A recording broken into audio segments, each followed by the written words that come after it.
Donald Trump's supporters are shrugging off the bombshell revelation that he repeatedly praised Hitler and said he wanted generals like Hitler's generals. For more on this, it's time for a closer look. The political world is still reeling from reports that Trump repeatedly praised Hitler and Hitler's generals. And I know when I say reeling, no one's actually reeling. They're mostly just shrugging because we live in a nightmare world where this has somehow become normal and everyone just goes about their day knowing that the most powerful person on earth could once again be a guy who thinks Hitler was cool because it's just another piece of content we all scroll past on our magic little distraction boxes between cooking trends and TikTok dances and dogs wearing sunglasses. But I mean, come on! Look at this guy, he's so cute. He's wearing aviators just like a person, and it's funny because they're almost as big as his head and it looks like he's at a pool party instead of raise the roof. The bubble says raise the wolf, and oh man, I'm gonna send this to my family group chat. Wait a second, what was I talking about? All right, Trump praising Hitler.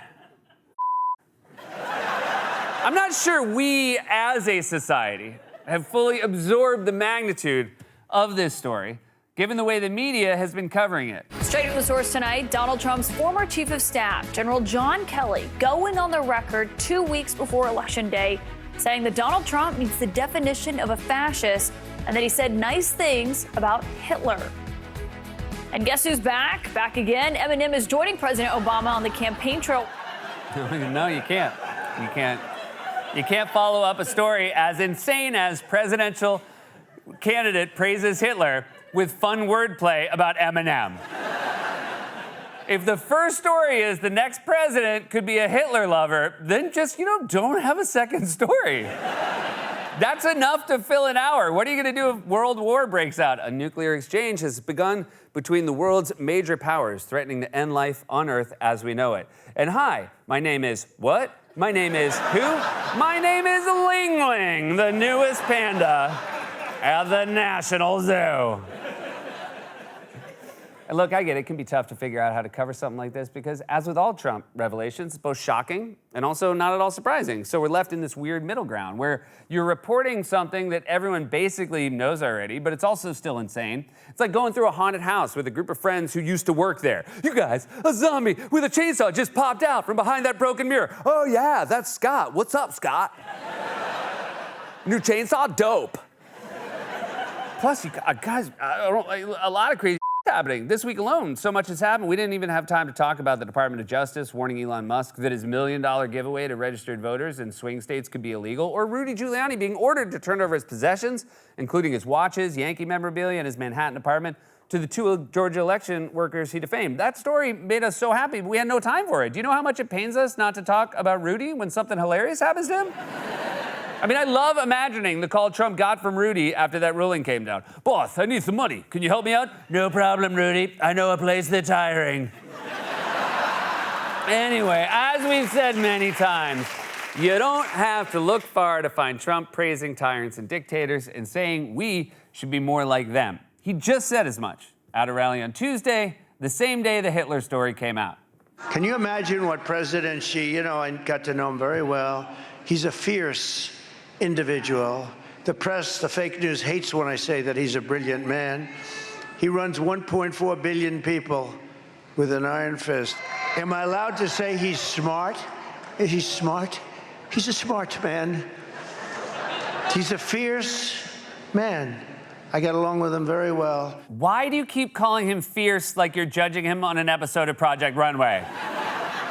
And I met to China, and I met with President Xi, and I looked him right in the eye, and I said to him, make it work. Trump's repeatedly and openly praised dictators as brilliant for ruling with an iron fist. And by the way, let me just say, ruling with an iron fist doesn't make you brilliant. That's easy. You know what's hard? Navigating a messy, complicated, pluralistic democracy with 50 states, 435 congressional districts, 15 executive departments, 13 appellate courts, 3 branches of government, 2 chambers of Congress, and 1 really fry cook. Also, just an aside here, if you think lifelong billionaire and scion of wealth Donald Trump learned anything about what it's like to be working class in America from that McDonald's stunt, here he is struggling to describe the experience at a rally. Those French fries were good. They were good. They were right out of whatever the hell they may come out of.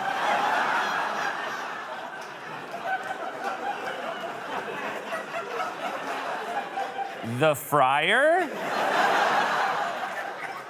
The word you're looking for that means place the French fries came out of is fryer.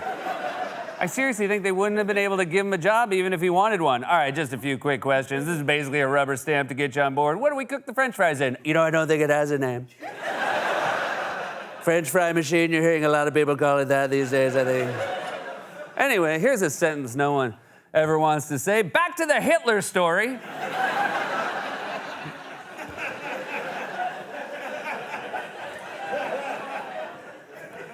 Republicans are already dismissing it as less of a blockbuster and more of a who cares buster. Hearing that, You bet. does that change how you feel about Donald Trump and your plans to vote for him?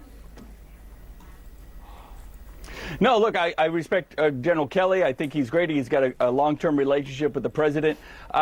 You know, when you get into these final weeks, it's all about results. So of course you're going to get salacious things said and all that. And I'm not taking away the general's conversation with the former president. Look, we've heard a lot of extreme things about Donald Trump from Donald Trump. It's kind of par for the course. It's really, unfortunately, with a guy like that, it's kind of baked into the vote at this point. His love of Adolf Hitler is baked in? That's like saying, look, that dead rat is baked into this loaf of sourdough. What are you gonna do, go all the way back to the bakery? If it's baked in, then don't eat the thing it's baked into. Also, you're using salacious wrong. Salacious means arousing or appealing to sexual desire, and this ain't that. Nobody should be saying, guess who's into Hitler?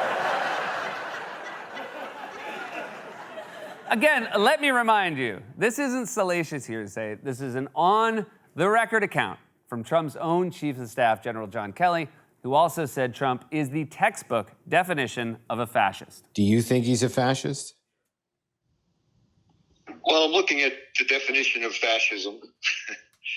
It's a far-right, authoritarian, ultra-nationalist political ideology and movement characterized by a dictatorial leader, centralized autocracy, militarism, forcible suppression of opposition, belief in a natural social hierarchy. Certainly, the former president is in the far right area. He's certainly an authoritarian, admires people who are dictators. He has said that. So he certainly falls into the general definition of fascist, for sure. And if all those words are too much for you, you could also just look at a single picture of Trump's face when he's with someone like Vladimir Putin or Kim Jong-un or Hungarian Prime Minister Viktor Orban. Just for a point of comparison, here he is next to democratically elected Angela Merkel. When they said the German chancellor was coming, you were not what I was expecting. Trump's never happier than he's with a fellow with 30. Look at him with Orban. The only way this could get any better for Trump is if they were meeting inside the kitchen at McDonald's. I've worked here. Those are the heat lamps. That doesn't have a name.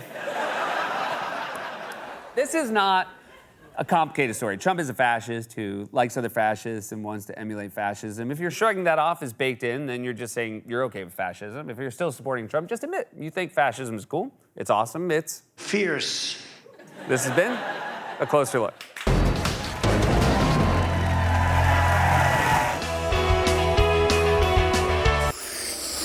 Thanks for watching.